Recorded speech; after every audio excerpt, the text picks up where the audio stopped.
Você está ouvindo Senai Infocast.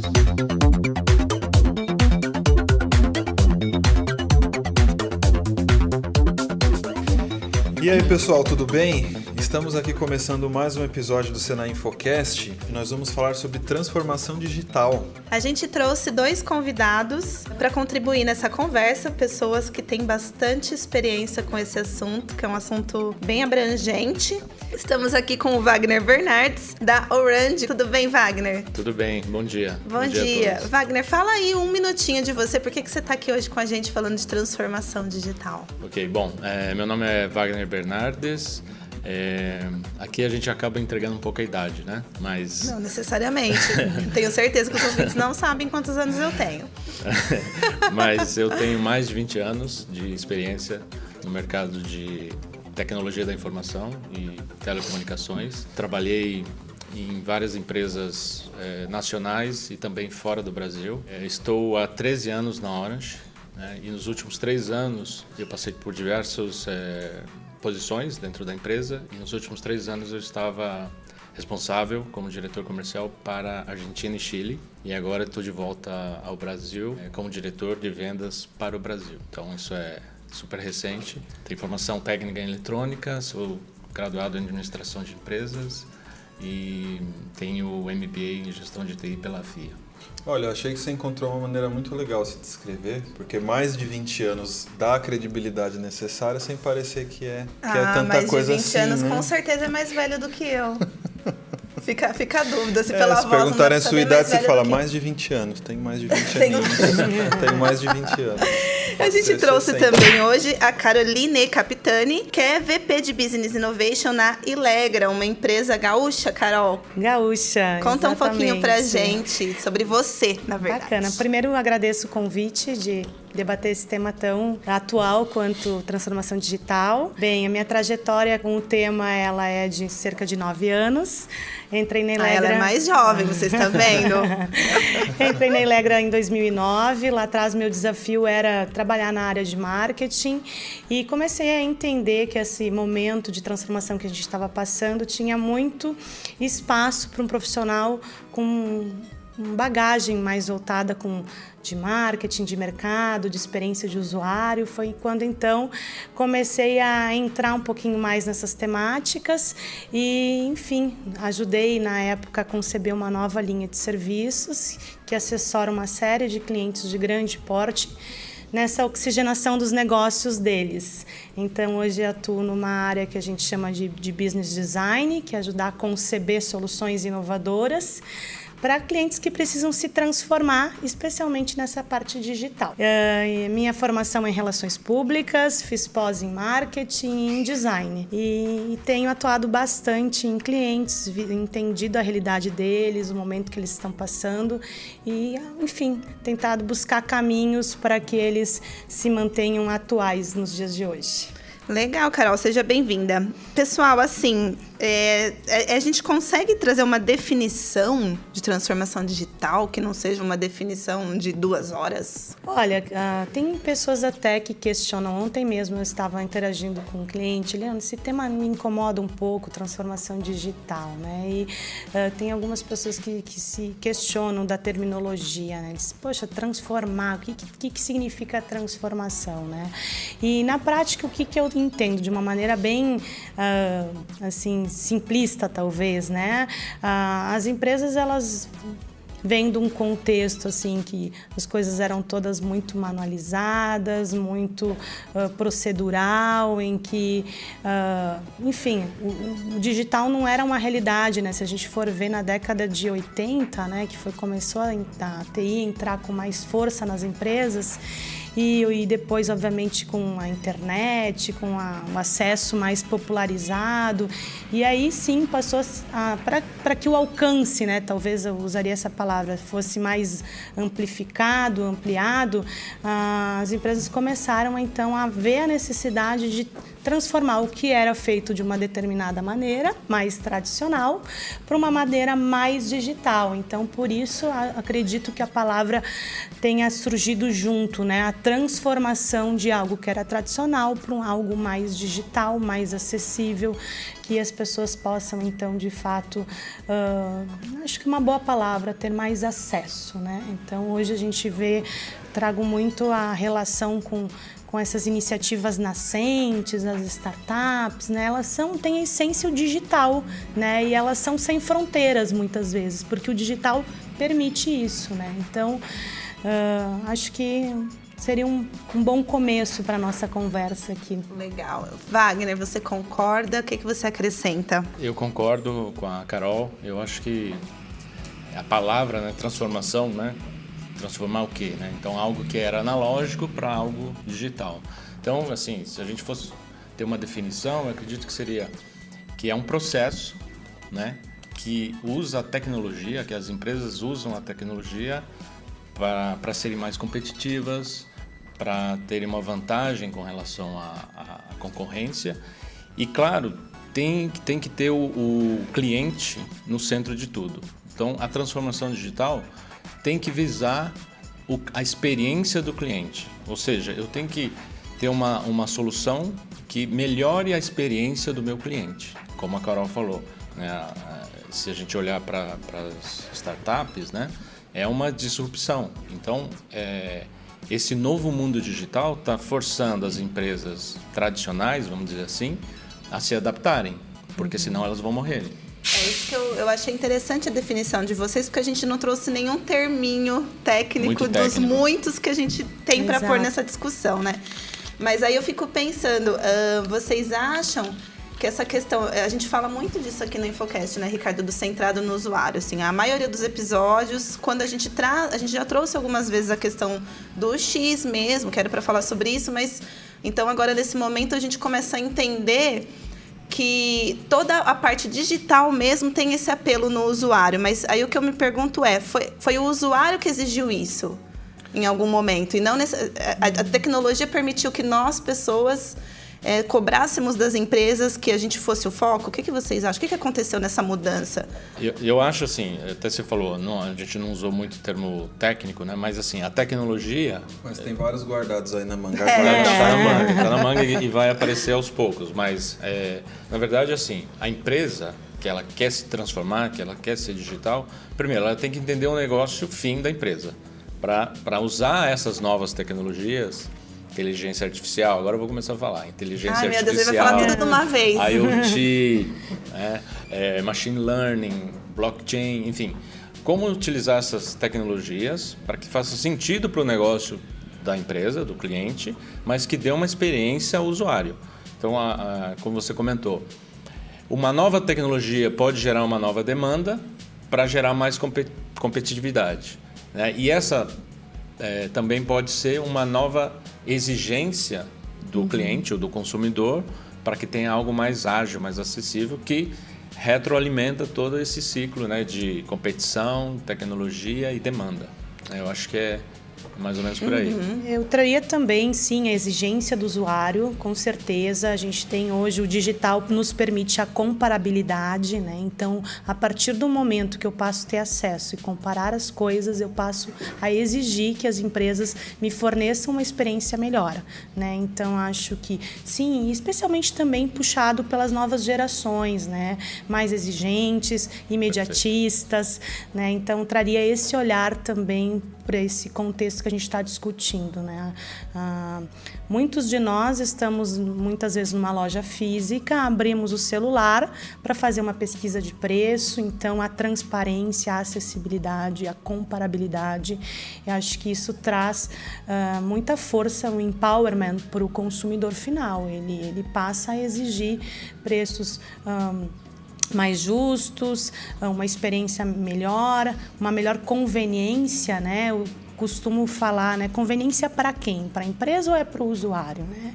Então, acho que são assuntos que também fazem parte dessa discussão.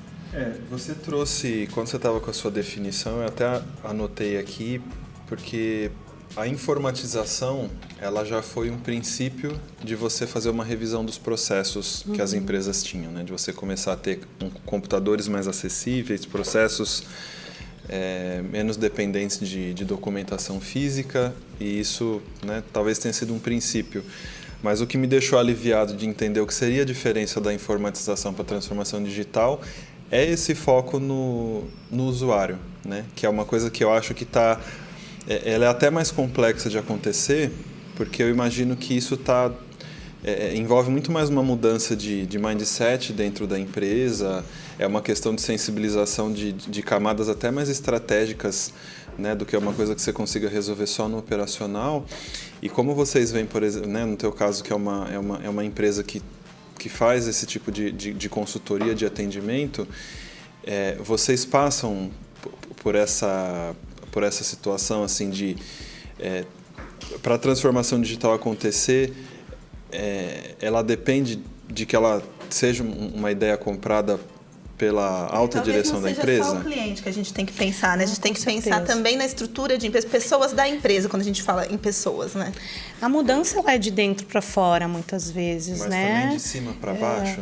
Tem que ter bons apadrinhamentos internos, né? Se isso não acontecer, de fato, a gente não tem aí a transformação digital, não tem um exército de um homem só, né? Então, há sim uma necessidade de que a mudança precisa ocorrer, e também eu acredito que não seja só por modismo, assim, vamos colocar uma tecnologia pela tecnologia, né? Ontem mesmo vou relatar um caso bastante interessante, eu entrevistando uma menina, uma candidata, uma designer, ela me relatando que ela tem trabalhado na transformação digital com sistemas para igrejas. Eu achei aquilo bastante diferente, né? Eu disse, nossa, chegou até lá, né? Chegou até num contexto que para nós é bastante tradicional. Eu disse, que bacana a tua experiência, né? E aí, então, próprios setores, segmentos, né, que a gente entende bastante tradicional, estão se despertando para tal, a importância de se transformarem, de buscarem tecnologias para oferecer, no caso deles, aos seus fiéis, né? Então, e obviamente, há uma necessidade de que o tomador de decisão e que, no caso aí, os envolvidos vejam a importância dessa adoção para que eles não fiquem atrasados no seu tempo, né? Então, é importante, sim, que haja uma mudança de mindset, uma mudança de mentalidade dentro da para que isso não seja restrito a uma ou duas pessoas. Mas né? O Papa Novo é super moderno, né? Super digitalizado. Ai desses padres que não se que não aderirem, né? Mas vocês acham que existem setores aqui no Brasil, por exemplo, que vão ter mais dificuldade de se transformar a tempo e que, de repente, essas empresas nascentes, as startups, vão acabar engolindo? Por exemplo, a gente vê aí o surgimento de vários bancos digitais. Exato. E eu percebo um movimento dos bancos tradicionais em tentar se tornarem mais digitais, mas quando se trata dessas empresas com estrutura tão grandes, é muito mais difícil você conseguir garantir, né? Porque, como a Gabi comentou, é uma coisa que tem a ver com as pessoas. Né?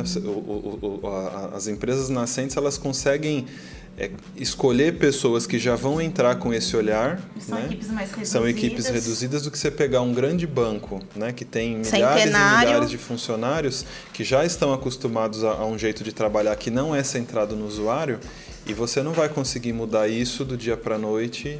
Né? E são essas as pessoas que vão, de fato, promover uma transformação. Né? Sendo tanto compulsório, né, para alguns deles, para se manterem competitivos, não é uma questão, muitas vezes, de escolha. Né? E o que eu tenho percebido é que alguns, inclusive, estão criando estruturas apartadas para que o grande elefante branco, né, não mate, né, as novas ideias, as novas iniciativas mais digitais. Então, se está certo e se está errado, acho que ainda o tempo vai nos dizer qual foi a melhor estratégia que eles adotaram, né? Mas sim, tem acontecido, eu tenho acompanhado alguns bancos criando suas estruturas, porque desenvolver um novo core bancário, né? Desenvolver tudo digital, tudo com enfim, com esse apelo, muitas vezes eles entendem que seria muito mais demorado esse processo do que a transformação seria mais demorada do que fazer algo Isto é, novo. mais fácil você criar uma nova estrutura em que poucas pessoas trabalhem essa questão mais digital e mais centrada no usuário do que você mexer na instituição.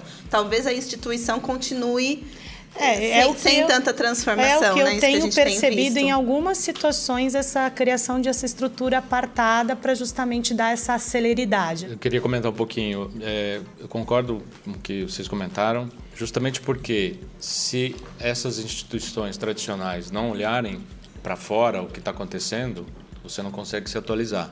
Então é importante estar olhando para fora, até fora do seu segmento, para entender como é a geração, essa nova geração, né, que as startups já nascem digitais, já é disruptivo. Então você tem que estar olhando para o teu segmento, para outros segmentos que muitas vezes você não percebeu ainda uma oportunidade de negócio, mas pode virar uma oportunidade de negócio.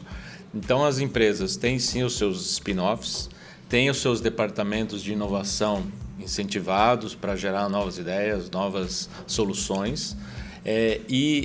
Inclusive, né, sem citar nomes, mas tem instituições que alimentam a criação de novas startups, independente da própria instituição, alimentam isso porque podem ser usados como benefício próprio no futuro. Para o seu próprio negócio.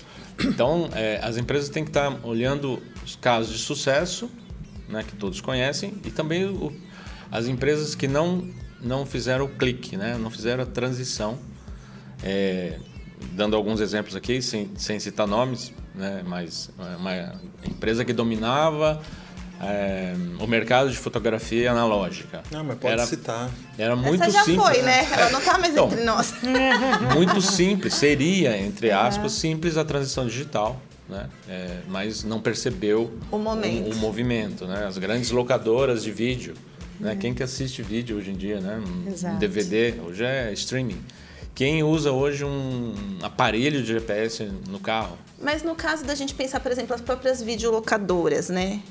Eu não sei, vocês acham que teria um outro caminho para esses donos de pequenos negócios que não desfazer daquele monte de coisa física, porque simplesmente... Essas próprias grandes locadoras tiveram a oportunidade de lançar o serviço de streaming até antes dos famosos, né? Ou do mais famoso. E aí vocês acham que eles já tinham uma base de consumidores, poderiam trabalhar essa base? A gente tem que cuidar com a expressão em time que está ganhando não se mexe, né? Uhum. E isso eu tenho relatos, né, de empresas que funcionários se deram conta de que sim, aquele contexto estava mudando, que sim, os celulares viriam com máquina fotográfica, que o digital iria invadir, e talvez a resposta na época tenha sido dada, né? Não, a gente está bem aqui, vamos ficar quietinho, né? Não, somos líderes de mercado. Somos líderes de mercado, eles não irão nos atrapalhar, né? Então, essa é a principal mudança de mentalidade que os executivos estão passando, assim.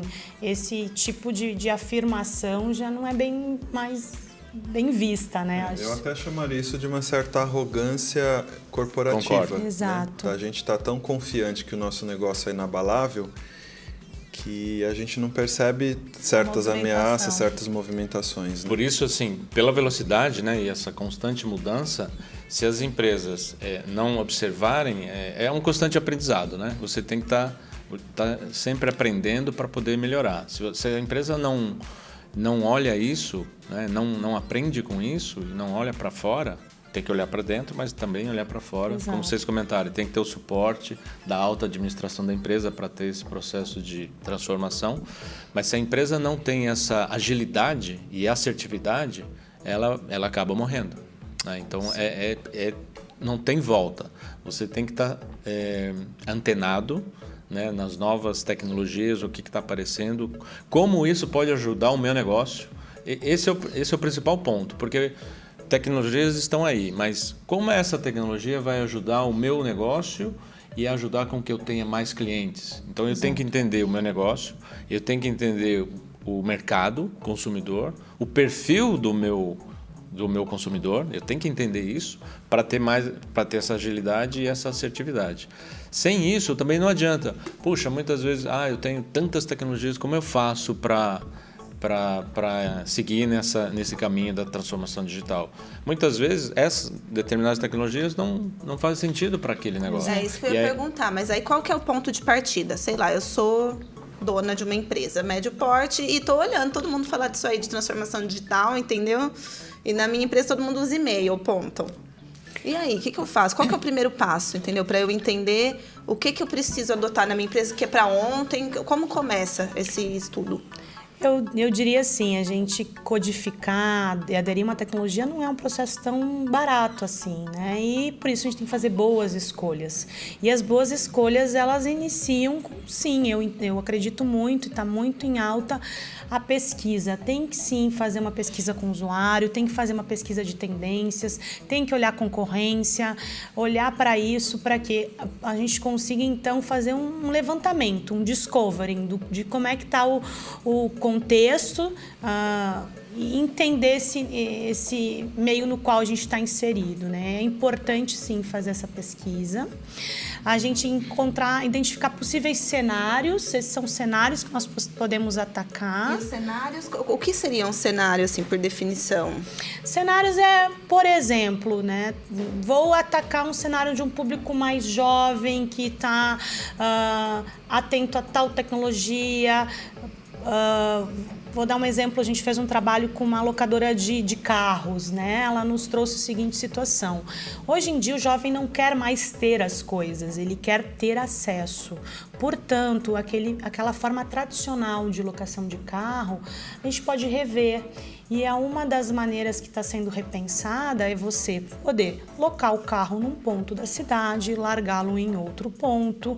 E isso tem a ver com todo o conceito de sharing economy, economia compartilhada, que isso está bastante disseminado, por exemplo, no aluguel das bicicletas, das bikes, está indo para um contexto de carro, né? Então, trouxe um exemplo aplicado, mas né? Para você chegar nesse exemplo, então você teve que ir lá descobrir que realmente, por A mais B, com números, que os jovens não estão querendo mais comprar carros. Exatamente. O comportamento de consumo está mudando e isso a gente consegue diagnosticar com pesquisas, com análises, e isso nos permite criar um cenário bom. Se o comportamento de consumo está mudando, vamos criar um cenário, então, em que a gente vai se adaptar a esse novo contexto. E trazer uma solução. Trazer uma solução inovadora, diferenciada, que vai... De encontro com o que as vai pessoas ao encontro querem. que eles estão buscando, exatamente.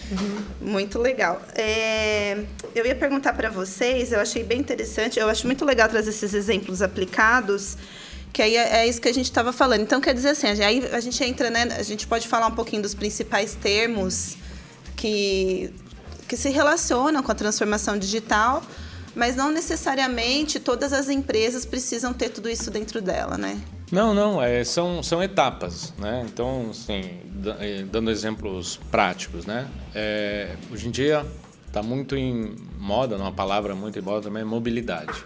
Mas o que é a mobilidade, né? Então, dando um exemplo muito prático hoje em dia, você trabalhar remoto, né? Hoje em dia, várias funções podem ser executadas remotamente, não necessariamente no escritório físico, na sua mesa de trabalho, no seu workstation, com o teu ferramental. Hoje em dia, o teu smartphone é a sua estação de trabalho, né? Então, desde que você tenha uma conectividade, lógico, a empresa tem que te dar o ferramental para você poder ter todas as ferramentas que você necessita no teu dia a dia, para você poder trabalhar. Mas hoje em dia as soluções estão aí. Então você pode trabalhar perfeitamente de um café, de uma sala dentro de um aeroporto e sem que a pessoa do outro lado saiba exatamente que você não está no escritório físico, mas etc. Eu acho que é interessante esse exemplo, acho muito interessante, porque eu acho que a gente sempre pensa que é super tranquilo, é só ter um celular e trabalhar fora. Não, né? Não. É super desafiador você ter uma equipe que todo mundo possa ter home office e ter um modelo de trabalho. Na verdade, o que precisa mudar, entendeu, na cabeça das pessoas para que o esquema de mobilidade, de home office funcione, por exemplo? Por exemplo, na empresa que eu trabalho, na Orange, a gente tem trabalho remoto, para vocês terem uma ideia, desde 2006. Então, já há 12 anos que a gente já implementou essa política. Então, isso começou, na verdade, trabalhando a área de TI, né, de tecnologia, trabalhando muito próximo à área de recursos humanos. Porque não adianta você ter só a tecnologia, você tem que ter os processos, você tem que ter as regras, né, para você fazer essa transição do trabalho tradicional para um trabalho remoto. Então, você tem que trazer as áreas de negócio, nesse caso, recursos humanos, para entender legislação, entender comportamento, como a empresa vai poder apoiar o funcionário, até custeando internet, enfim, outras, energia elétrica, enfim, para ele ter fazer essa transição. Tem uma fase de adaptação, porque você tem situações que a pessoa não consegue se adaptar por questões pessoais, ou trabalha muito além da carga horária, porque está em casa e, enfim, o escritório está ali e continua trabalhando sem limite. Então, você tem que ter também as regras claras para poder fazer essa transição. Mas hoje, depois de 12 anos, é um processo, assim, uma coisa natural. Muito natural.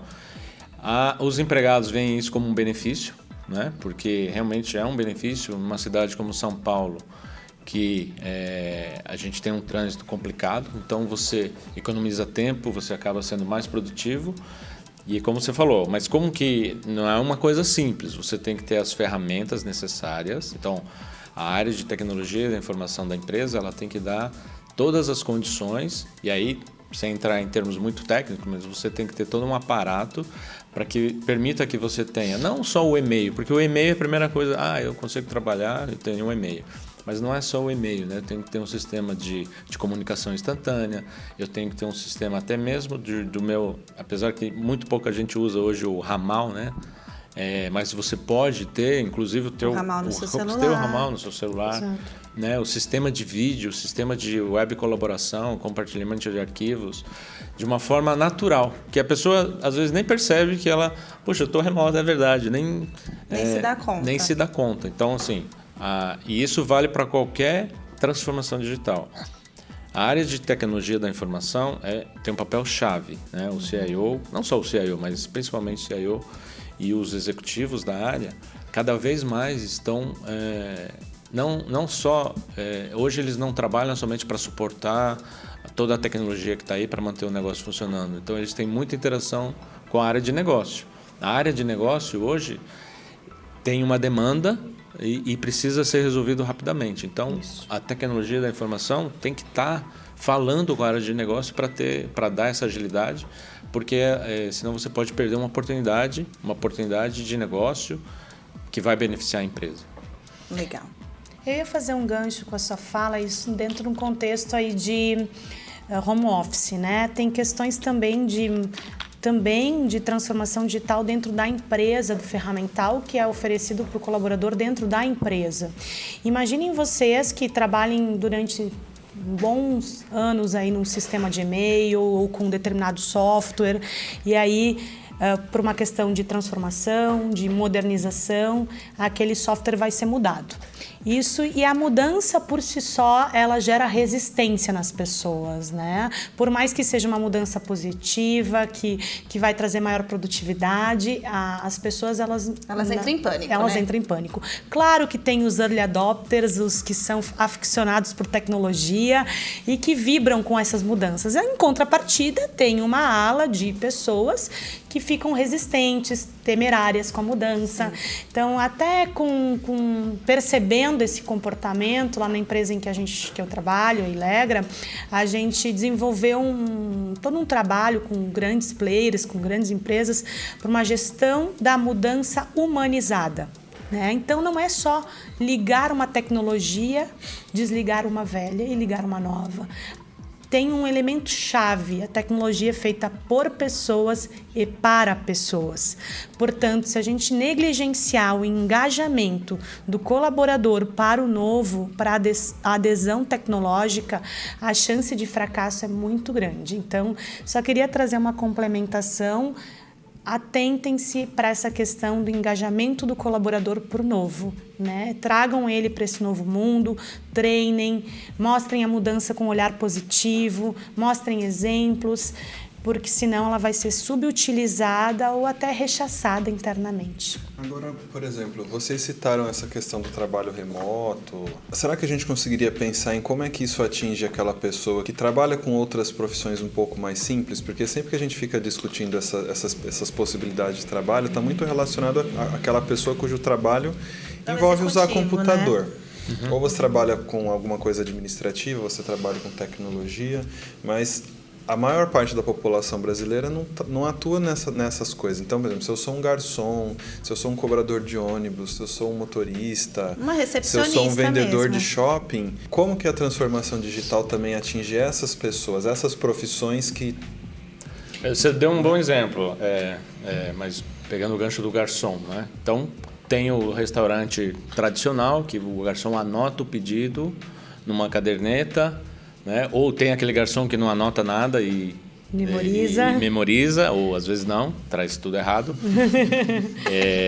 Quem nunca, né? Mas se o restaurante já tem essa mentalidade de transformação digital, você tem um sistema de pedido automatizado, que é a hora que o garçom está anotando no seu smartphone ou ferramental que o restaurante provê ao garçom, e o pedido já é direcionado diretamente para a cozinha, agiliza muito o trabalho do garçom e ele consegue atender muito mais mesas, enfim, pode ganhar mais gorjetas, enfim. Então, assim, dando um exemplo de ferramental que, no caso, o restaurante vai proporcionar ao funcionário, né? Então, como a Carol comentou, eu concordo totalmente, né? O ser humano no centro de tudo, né? Então, quando a gente fala de ser humano, que ele tem que trazer, tem que estar focado na experiência do usuário, é o usuário funcionário e o cliente, né? Então, a gente tem que pensar nos dois mundos, né? Então, no exemplo do garçom... Exato, e também eu vejo ali que, nesse caso, são o empregador que tem que proporcionar para o empregado, o garçom e em outras profissões. E tem que treinar. E tem que treinar, e tem que mostrar os benefícios, porque aquilo que eu falei anteriormente, a tendência dele achar mais fácil algo que ele praticava há muitos anos daquela maneira, né? Então, há aqueles que vão gostar e vão, enfim, aderir muito facilmente, e tem outros ao natural que não são nativos digitalmente, né? Então, isso a gente tem que ter um cuidado também, né? Não são todos, a gente não pode partir dessa premissa, que todos vão gostar, todos vão aderir, a gente tem que ter alguns cuidados, né? Falo muito com a minha equipe, com os designers, o tamanho dessa fonte, vocês estão tomando cuidado, isso é para um público mais velho, talvez ele tenha problema de legibilidade, de leitura, então a gente tem que ter essa adaptação. Ah lá, o povo mais velho tudo usa óculos, eu também não enxergo de Tem que ter essa adaptação para cada um desses contextos, né? E às vezes até a questão de entender que para algumas pessoas a tecnologia ela ainda é um grande obstáculo, porque, por exemplo, dentro desse cenário de restaurantes, teve uma época da minha vida que eu queria empreender, né? Ai, sempre, pois né? Então eu e mais um grupo de amigos, a gente estava pensando em uma startup que fosse para resolver esse problema dos pedidos quando você está no restaurante, porque eu sou muito frustrado que a hora que eu termino de comer eu queria levantar e ir embora, e você às vezes gasta muito tempo para pedir a conta, para o garçom fazer, né? E depois ele traz a máquina, enfim. Aí a gente queria resolver esse problema. E a gente começou a ir conversar com os restaurantes sobre isso. Uma das coisas que os donos de restaurante traziam como um dos obstáculos era a adesão que os garçons teriam ou não sobre o uso de tecnologia. Porque para muitos restaurantes eles falavam, a gente já tentou emplacar comando eletrônico aqui e os garçons, de alguma maneira... Porque os garçons não são nativos digitais, né? Eles não veem vantagem em usar aquilo com relação ao modelo anterior. E você também tinha a situação onde os clientes, quando você pega, assim, por exemplo, restaurantes de mais alto padrão, tem cliente que vai lá porque ele quer se sentir muito bem atendido pelo garçom. Então não adianta ter um tablet com o menu para ele, porque ele quer virar para o garçom e falar, olha, como é que está a cartela de vinhos hoje? Ele quer o meu olha, de eu sempre. queria o de sempre, eu queria a minha carne bem passadinha, e você dá uma tostadinha assim. E é uma experiência que, através da tecnologia, você não vai conseguir reproduzir. A pessoa quer encher o saco do garçom. Eu concordo, Ricardo, totalmente. Acho que tem a ver com o que a Carol comentou. em algumas respostas anteriores, que é a pesquisa, né? Então, a pesquisa, e eu particularmente, eu também não gosto de ter o tablet na mesa que você faz o pedido. Apesar de ter a opção de chamar o garçom, eu particularmente não gosto, e é uma questão pessoal. Então, eu acho que, nesse caso, o restaurante tem que pesquisar o bairro onde ele está, o público, qual o tipo de comida que ele está servindo, para saber se aquele ambiente vai ter adesão ou não, porque pode ser um fracasso, realmente. Gente, já vi muitos fracassos, muitos. Já vi, assim, intranet fracassada, para mim, acho que é a cada 5, 4. Vocês discordam? Uma intranet de sucesso? Nunca vi. O que acontece com as intranets? O ponto principal que eu vejo aí é... Blogs da empresa. Bom, talvez nós estejamos de novo batendo na tecla do ouvir as pessoas, mas muitas vezes as pessoas não levantam a bunda da cadeira, que é uma expressão que eu uso assim, de ir lá e questionar o que é conveniente para a pessoa, o que ela de fato carece de informação, o que estimularia ela a entrar numa intranet para pesquisar, né? Então há uma tendência de replicar modelos que já não fazem mais certo, não tem sucesso, mas precisamos colocar tal coisa. Será que não é demais? Às vezes... assim, não é, eu acho que eu preciso informar. Exato. Mas tudo bem, mas qual é o melhor modelo de você informar? E aí eu acho que mais que isso, eu realmente preciso dar aquela informação, porque às vezes a impressão que dá é que é tanta informação, aí você, então tá bom, vou criar uma página onde eu vou reunir todas as informações. E o interessante... Mas se ninguém acessar essas informações, você continua sem informar, né? E hoje em dia, como muitas vezes o colaborador, aqueles mais nerds, os que são mais... que mexem mais, são mais entendidos, eles criam seus canais próprios, né? Vão lá, vamos adotar o Slack, que é uma ferramenta que o pessoal da TI usa bastante.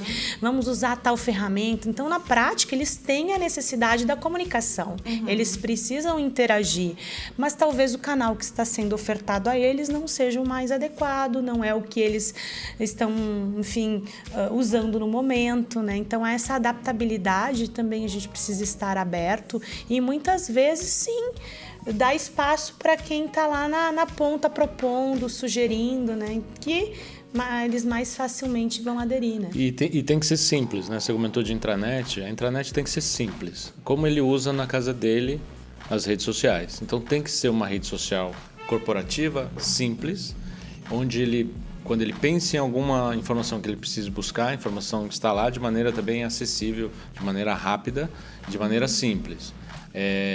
Nós temos, né, no caso da Hora, a gente tem uma intranet, né, uma página, um portal, né, de informações, que quando eu penso em buscar uma informação sobre produto, sobre portfólio, ou até mesmo alguma novidade, é natural, as pessoas vão para a página, porque como você comentou, de sucesso. É de sucesso. Eu sou suspeito para falar porque assim, porque muitas vezes você tem muitas intranets ou muitos portais e aí a pessoa não sabe para onde ir, né? Se você tem realmente um portal simples, que concentre todas as informações, as pessoas elas são incentivadas naturalmente a entrar na página, a buscar informação. Exato. Agora, se ela tem muitas opções, ela se perde. E aí... eu acho que o que acontece muitas vezes também é que os sistemas utilizados não são tão amigáveis assim, né? Exato. Então, às vezes você pode tem ser uma plataforma. mas se não é fácil, se não é igual no Google, se você não pesquisa igual o Google, a pessoa vai procurar no Google. É mais fácil, né? As pessoas hoje desistem muito facilmente, às vezes. Não encontrei, não tem, porque elas querem a facilidade, o acesso rápido, né? Isso que você comentou no início de que as pessoas hoje estabelecem mais comparações, eu acho que são comparações de todas as naturezas, porque como a Gabi falou, hoje a expectativa que a gente tem sobre como que qualquer ferramenta de busca tem que se comportar, você compara isso com o Google.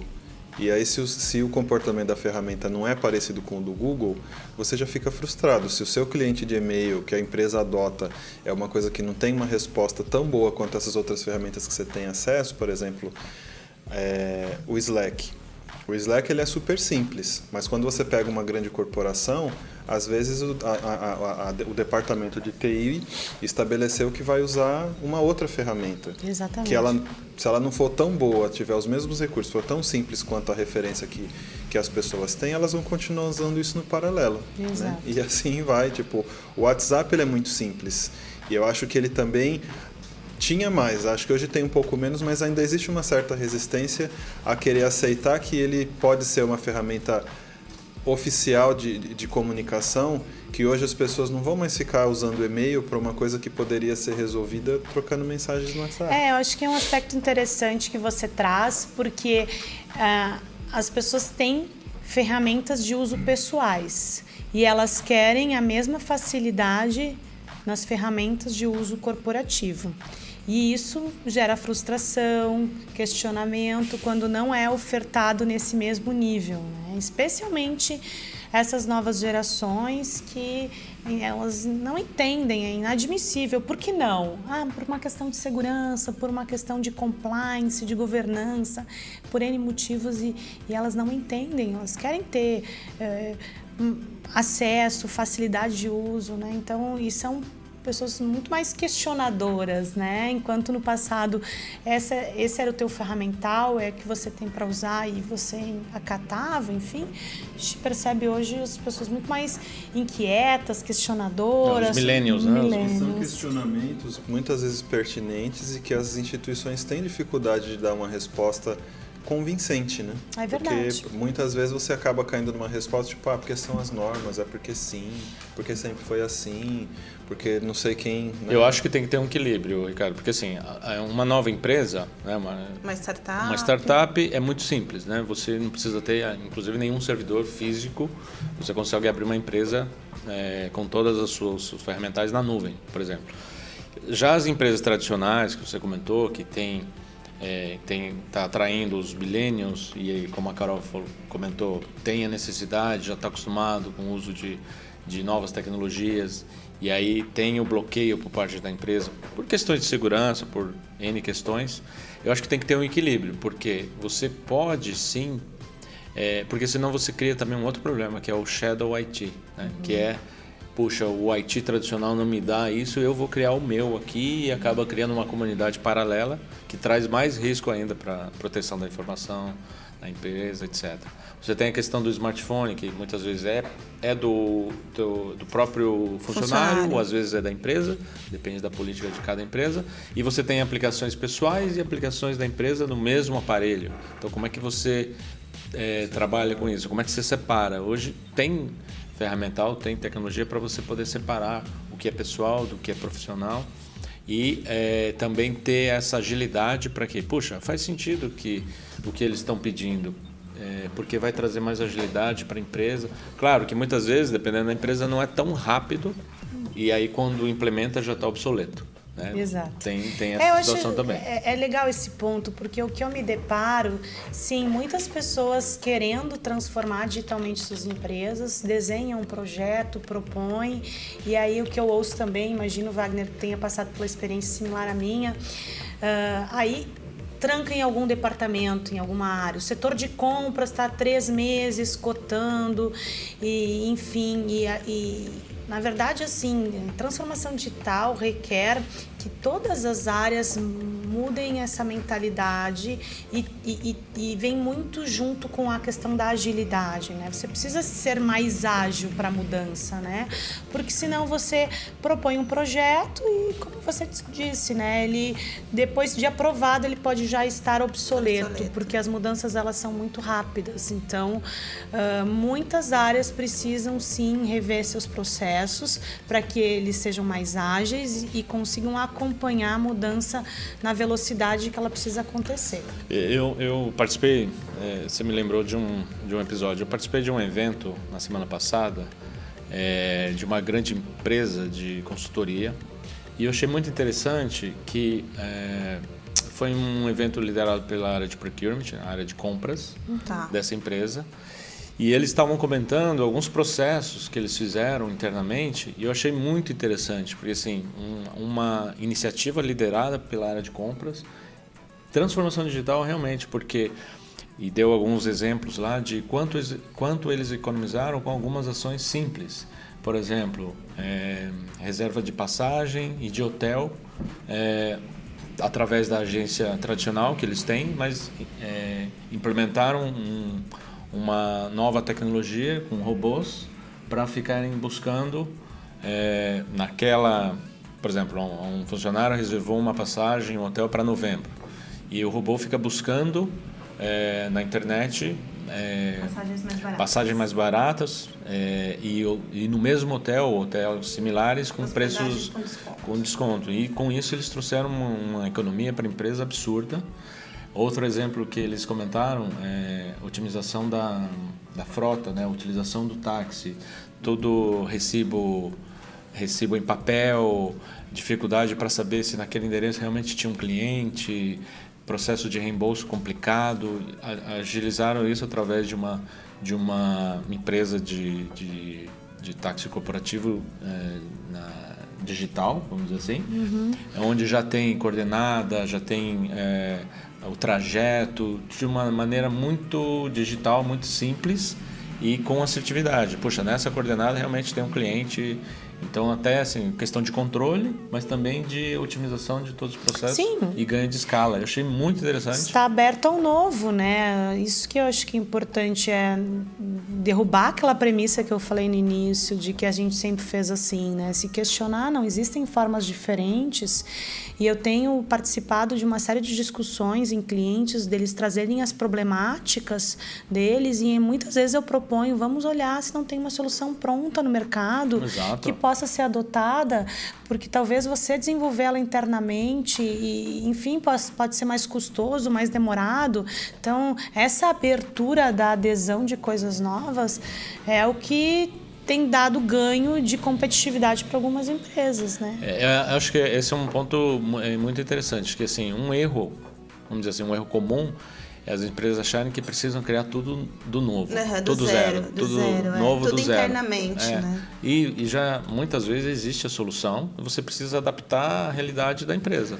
Se não for o core dela, se não for Sim. o coração dela, você usar a mesma tecnologia que outras empresas já estão usando, não tem problema nenhum, né? Então, esse é um dos aspectos, é começar a se questionar esse status quo, essas realidades que são muito postas como verdadeiras. Vocês exemplificaram, assim, coisas muito interessantes que a gente consegue ver como aplicáveis na iniciativa privada, mas uma coisa que eu tenho assim, muita dúvida sobre como de fato a gente conseguiria resolver isso é como é que seria a transformação digital na administração pública, porque eu vejo iniciativas isoladas, porque às vezes você tem prefeituras, tem secretarias dedicadas exclusivamente para esse olhar de inovação, só que elas conseguem ter um impacto pequeno, perto do tamanho da máquina pública como um todo, e muitas vezes eu vejo umas tentativas atrapalhadas. Por exemplo, aqui em São Paulo, eu considero que o Poupa Tempo é um caso de sucesso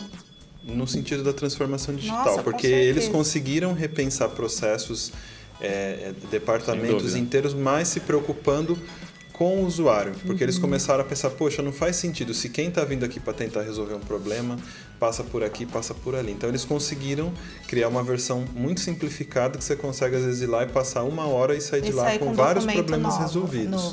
Só que ao mesmo tempo, você tem, por exemplo, o Detran, que tentou fazer a CNH eletrônica, e para mim aquilo é uma vergonha para a sociedade, entendeu? Porque a CNH eletrônica, ela não tem nada de simples. Para você conseguir fazer sua CNH eletrônica, é uma odisseia tão complicada que você desiste, porque no final você fala, poxa, mas parece só uma versão escaneada da minha CNH normal. Gente, entendeu? uma breve interrupção. Ela ele está muito feliz em falar isso. O sonho da vida dele era expor isso ao público. Mas eu acho que tem a ver com o que a gente comentou. Preciso me acalmar.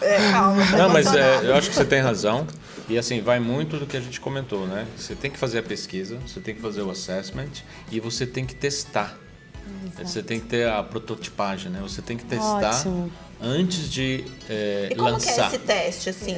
Por exemplo, no caso da CNH, o que eles tinham que ter feito? Tinham que ter me chamado.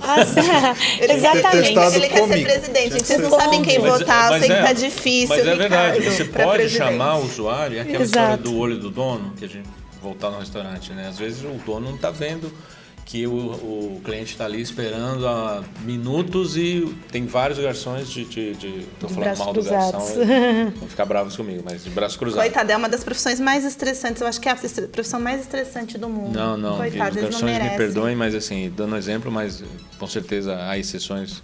E estou dando exemplo das exceções. E no caso da CNH Digital, tem que chamar o usuário, tem que Exato. chamar a população. O que se prega assim hoje para você também não sair gastando dinheiro, fazer algo tá pronto. Você tem que, aí você passa a ter o compromisso de que é isso, tem que usar, foi injetado dinheiro. Pronto, gastei milhões. Né? Exatamente. Então, é o pensamento enxuto, fazer uma versão, a gente fala interativo, incremental. Vou lá, mostro para o Ricardo, pego um feedback, volto para dentro de casa, arrumo, evoluo. Então, essa ideia de que da evolução, da melhoria contínua, né? E isso sim as empresas estão se despertando mais, né? Aquela palavrinha que é muito comum dentro das startups, o MVP, né? Minimal Viable Product, né? O mínimo produto viável, né? Muitas vezes é você fazer um desenho no papel de pão. Estou pensando em fazer um aplicativo em que você vai entrar, fazer um cadastro, tirar uma foto, mostrar um desenho. E se você fizesse assim?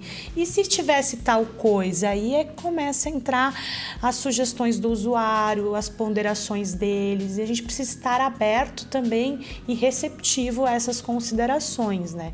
Então, sem dúvida nenhuma, muitos órgãos públicos, voltando ao tema, teriam produtos e serviços melhorados se ouvissem mais o cidadão, e às vezes o dinheiro que ele está despendendo, gastando é o mesmo, é só uma mudança de forma de conduzir os seus processos, de forma de conduzir as suas melhorias. Eu até acho que a administração pública se beneficiaria financeiramente, a gente conseguiria otimizar melhor os gastos se a gente fizesse essa revisão de processos para melhorar para a população como um todo, porque tem muitas coisas que hoje falta elas serem questionadas. Acho que pela posição que a administração pública ocupa, que ela não compete com ninguém e ela não existe uma cobrança formal de que nós precisamos estar satisfeitos com o que está acontecendo, eu acho que isso dificulta que isso seja uma preocupação, porque, por exemplo, o Detran, ele não tem que se preocupar em ser ótimo nos seus processos, porque você, quando vai querer a tua habilitação, você não tem a opção de escolher entre o Detran e alguma outra coisa. Você é obrigado a fazer daquele jeito.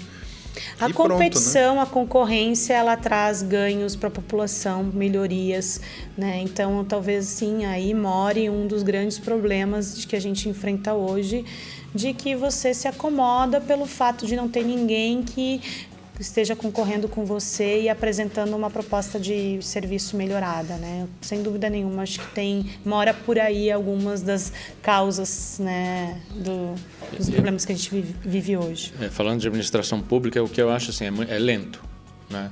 Então eu acho que muita coisa poderia ser mais ágil. Eu entendo que tem que ter processo de licitação, enfim, mas mesmo assim, com certeza poderia ser mais ágil, né? E assim, para quem viaja e percebe isso, o nosso documento de identidade é pobre, né?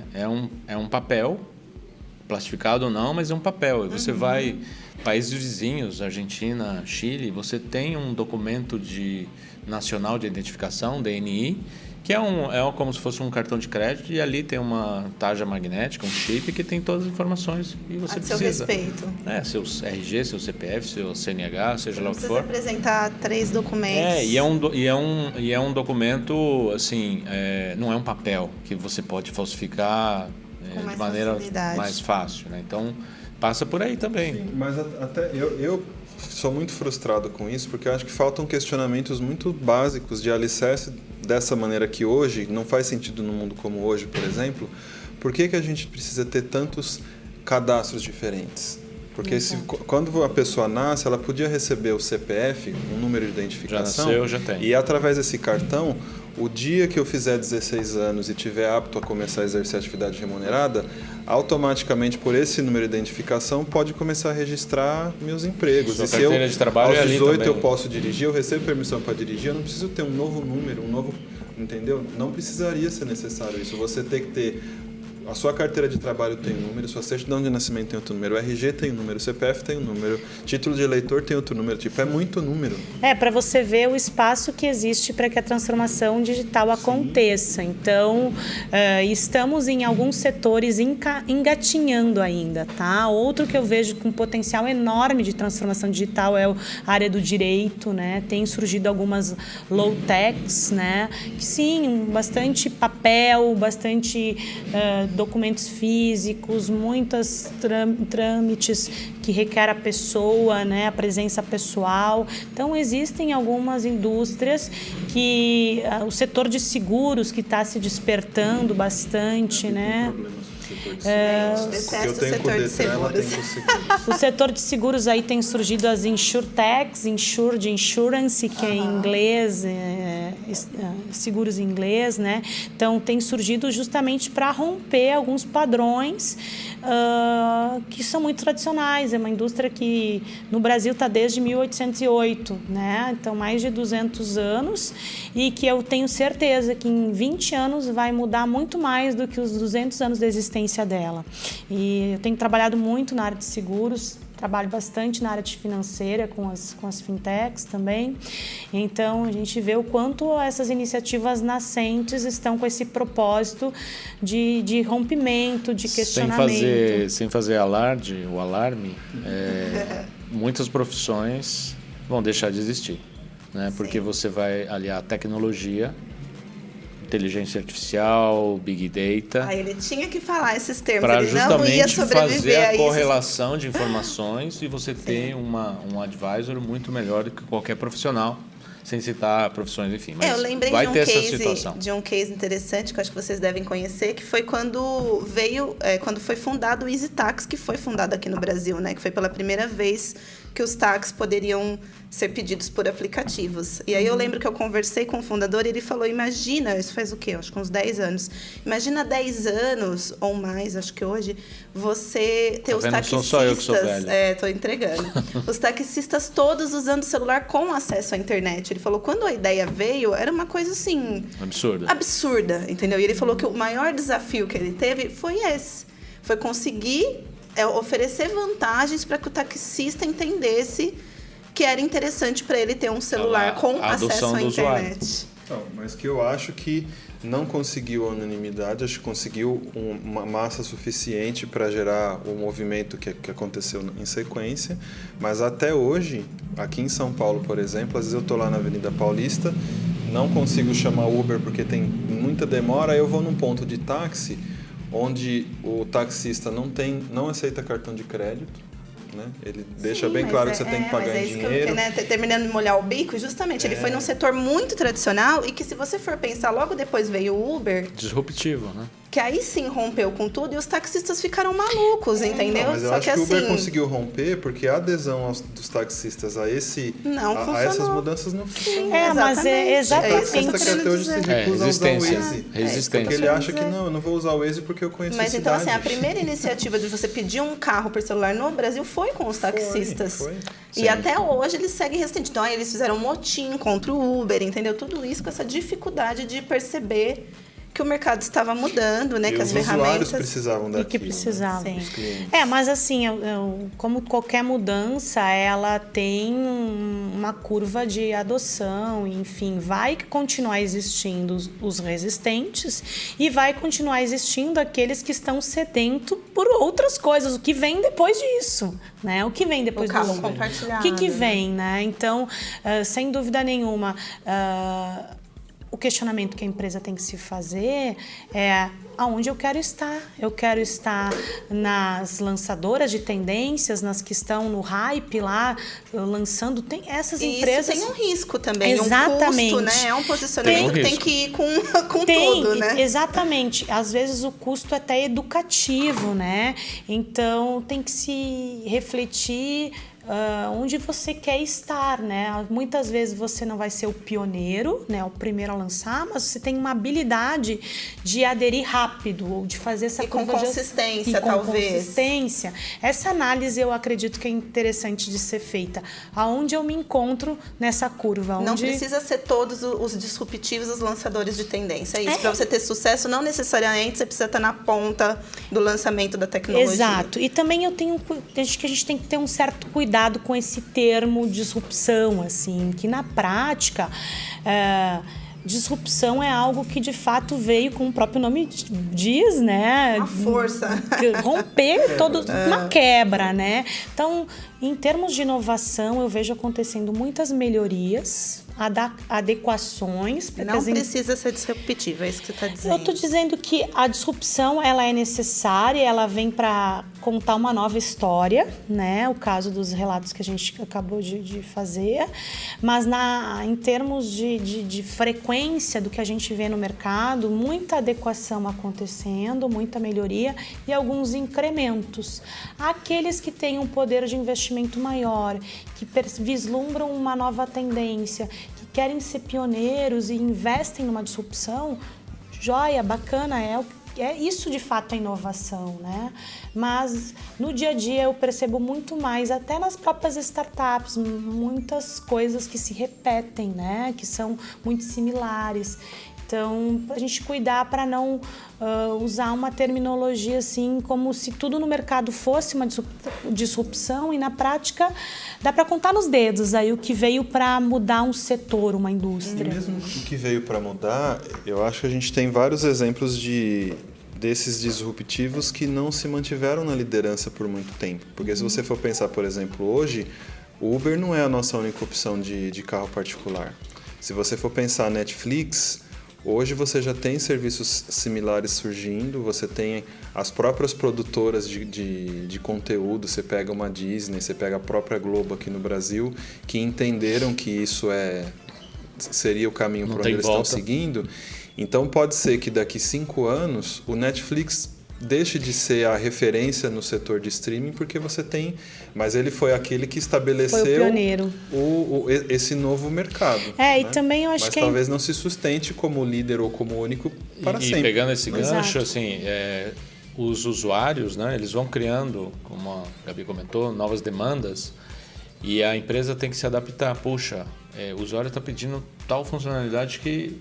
Eu não tenho, mas poxa, é uma boa ideia, então vou acrescentar, vai incrementando, se transformando. Exato. Se a empresa não tiver essa também, ela foi muito inovadora, fez algo disruptivo, mas não está acompanhando, não está evoluindo, vai ficar para trás. Um aspecto que eu acho importante que a gente chama dentro da temática de inovação é as barreiras de entrada, né? Então, qual que é a barreira de entrada para que eu passe a ter um aplicativo que conecte passageiros com motoristas? É ter uma tecnologia e investimento para fazer isso e um investimento de marketing que eu passo a ter algo similar. Então, as barreiras de entrada elas são relativamente baixas. Quanto mais regulamentado for aquele setor, mais específico, indústria farmacêutica, indústria química, as barreiras de entrada se tornam maiores, porque eu, Carol, com o meu background, com o meu conhecimento, eu não vou ter aquela expertise para fazer algo similar. Então, tem determinados setores que as barreiras de entrada são maiores e outros menores. As barreiras de entrada sendo maiores, os teus competidores, quando entrarem, eles vão levar um certo tempo para adquirir aquele conhecimento e entrar para competir contigo. Portanto, você fica aí numa, que a gente chama ali, numa vantagem, num oceano azul, surfando uma onda, até que outros consigam ganhar esse terreno, né? Então, acho que vem ao encontro do que tu estás trazendo, Ricardo. Gente, eu queria dizer para vocês que, na verdade, esse assunto também passa por tecnologias, embora a gente tenha conseguido falar por 60 minutos sem usar termos muito difíceis. A gente tem aqui, vocês confirmam para mim que a transformação digital tem hoje, né, como principais tecnologias 7. Inteligência artificial, carros autônomos, análise de Big Data e Cloud, manufatura personalizada, impressões 3D, IoT, robôs, drones, plataformas e mídias sociais. É verdade isso? Nossa, produtora, você não sabe fazer conta? Eu, óbvio que não contei, né, gente, na hora de falar, mas acho que assim, não acho que isso seja principal, acho que a nossa conversa tinha justamente mais esse intuito de discutir a transformação digital. Acho legal falar que a maioria desses temas, acho que quase todos, já falamos nos infocasts do ponto de vista conceitual, né? Então, quem quiser ouvir, entender melhor o que é IoT, o que é Big Data, dá para saber. Mas vamos reservar esses últimos traria minutinhos. Outros dois, assim. Para isso, para tecnologias. Então, traria outros dois que eu acho que é importante, sem dúvida nenhuma, blockchain. Ele vem já falamos de blockchain ele também. vem para romper muitos padrões e entendo que deveria estar na lista. Né? A gente tem acompanhado... e outros que não vão estar na lista, que vão surgir. Daqui um mês, daqui um ano, daqui 2 anos. E qual mais? E o 5G. 5G já é um tema que está sendo falado muito em eventos na Europa, uma realidade talvez um pouquinho distante da nossa no Brasil ainda, mas a partir do momento que a gente tiver uma internet com essa velocidade, com essa disponibilidade, nós vamos, por exemplo, estar em casa assistindo um jogo de futebol, se sentindo dentro de um campo, usando tecnologia de realidade aumentada, usando 5G. Então, a interatividade também vai vir com muita força com essa internet que está sendo prometida. Né? E então, ela tem previsão para quando chega no Brasil? Olha, eu não vou me arriscar a falar, porque a gente sempre a gente acaba tendo uma adoção um pouquinho mais tardia, né? Mas não passa de 5 anos. Não passa. Eu ia comentar ali, acho que de intervalo até 5 anos nós já teremos essa realidade aqui e ela vai trazer muita coisa para o nosso dia a dia em termos de transformação digital, sem dúvida nenhuma. Mas claro que assim, em se tratando da realidade do Brasil, eu acho que o setor de telecomunicações ainda não consegue ser muito uniforme, né? Exato. Porque mesmo quando você pensa no 4G, o Brasil é muito ele grande, não é uma realidade no Brasil território. Todo. Mesmo em São Paulo, não é todo mundo que tem, não é em todo lugar que funciona e nem todo mundo que tem dinheiro para ter acesso. Voltamos àquele tema da questão da acessibilidade, né? Obviamente vai ter um núcleo de usuários restrito no início, grandes centros, depois vai se popularizando. É a forma em que a tecnologia se torna mainstream depois, né? Vai se até porque as empresas mais olham também, né? E tem que olhar para a questão financeira, né? Então, onde eu vou estar no primeiro momento... como porta de entrada, né? Porta de entrada. Sim, até porque em muitos casos a questão do 5G, por exemplo, como é a do 4G, às vezes ela também está associada até ao tipo de aparelho que é compatível. Exato. Então, às vezes, o aparelho mais simples que é compatível com o 4G já é um aparelho que não é acessível para muita parte da população. Vamos mudar o ponto de vista, Ricardo. Se a gente disser o seguinte, eu sou uma empresa inovadora, eu posso sim estar olhando para uma camada da sociedade que ainda não tem acesso a isso e que, de fato, tem um smartphone ou um celular com recursos limitados, com internet limitada, mas tem outros produtos e serviços que são destinados para uma população que tem acesso mais rapidamente a essas tecnologias. Eu, enquanto uma empresa que preciso inovar,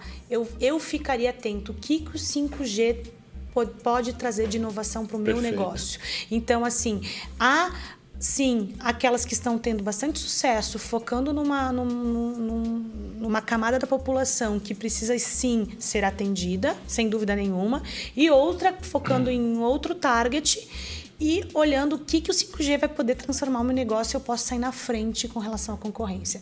Eu acho que é essa provocação que a transformação digital nos traz, né?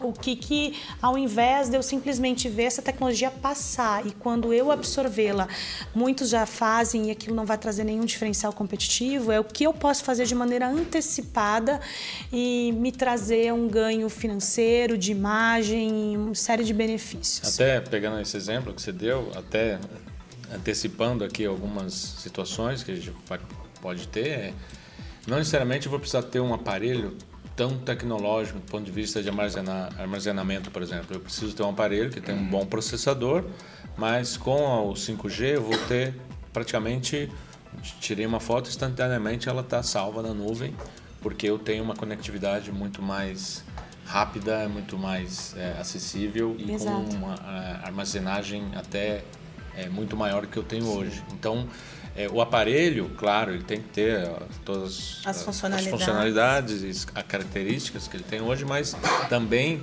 as empresas têm que pensar nisso do ponto de vista, quando o 5G chegar, qual vai ser o perfil do meu consumidor, como isso pode... Sim, eu sei que a Gabi está com pressa para a gente encerrar. Gente, o Ricardo ele quer sempre fazer infocasts de 2 horas. Mas acontece que as pessoas não te aguentam por 2 horas, Ricardo. Eu já não aguento mais. Tá bom. É só uma última provocação, porque assim, eu acho que muitos dos exemplos que a gente deu dentro de transformação digital, eu ainda acho que a gente fala de coisas que não estão acessíveis para a maior parte das pessoas, entendeu?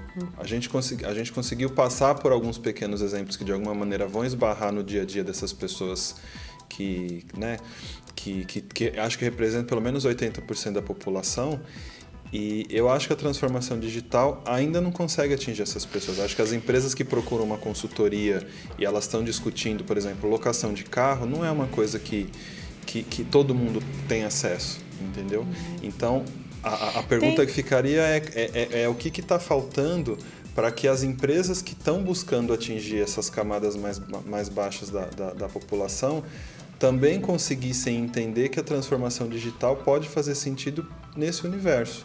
Sim, eu trago um exemplo do setor financeiro. Está na pauta, sim, do setor financeiro, um público que é o desbancarizado. Tá? Então, você pode não ter nenhuma conta em nenhum banco e você poder, sim, fazer uma transferência pelo telefone. Enfim, eles estão olhando para isso. Talvez não estejam tendo sucesso no lançamento de N produtos com essa abordagem, mas olhar para algumas camadas, para o público, enfim, em geral, que não está tão acessível quanto para os que têm à mão um celular de alta tecnologia, enfim, com internet, está na pauta deles, sim, está na pauta olhar. Eu trago o setor financeiro porque eu acompanho mais de perto, desbancarizado, como eu vou poder oferecer crédito para a senhora que trabalha lá na comunidade, que não consegue comprovar renda. Exatamente. Você tem alguns hábitos de consumo que provavelmente não está registrado em alguns birôs de crédito, mas ela tirou a foto na rede social, postou que está almoçando num determinado restaurante, fez alguma viagem. Isso também é uma fonte de captura do potencial de crédito daquele usuário. Então, hoje em dia, sim, tem um olhar para isso. Talvez ainda não esteja tão massivo soluções desse gênero, mas eu tenho acompanhado que há uma preocupação para o tema.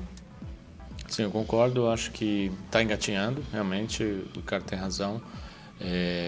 Muita coisa não está acessível para a grande maioria da população, mas as empresas, sim, têm pensado nisso, como a Carol comentou, setor financeiro, setor varejista, que também está pensando em soluções que otimizem o dia a dia do consumidor ou da população.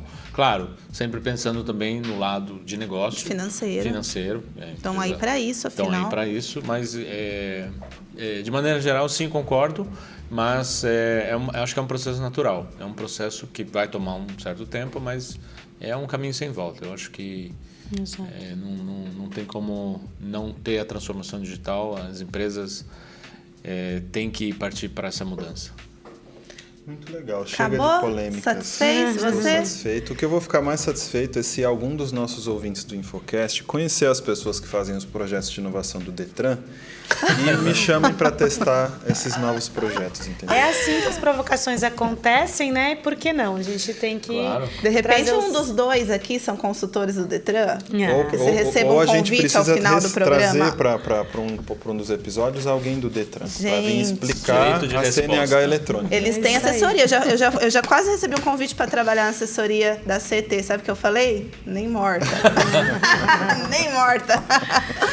Gente, super obrigada por vocês terem vindo participar. Eu achei muito legal porque assim, a gente já, como eu falei, a gente não precisou entrar nas tecnologias, E a gente vem discutindo as tecnologias em si, em todos os episódios, a gente sempre traz essa provocação do lado humano, e às vezes é muito difícil a gente conseguir extrair isso dos convidados das áreas mais técnicas, né?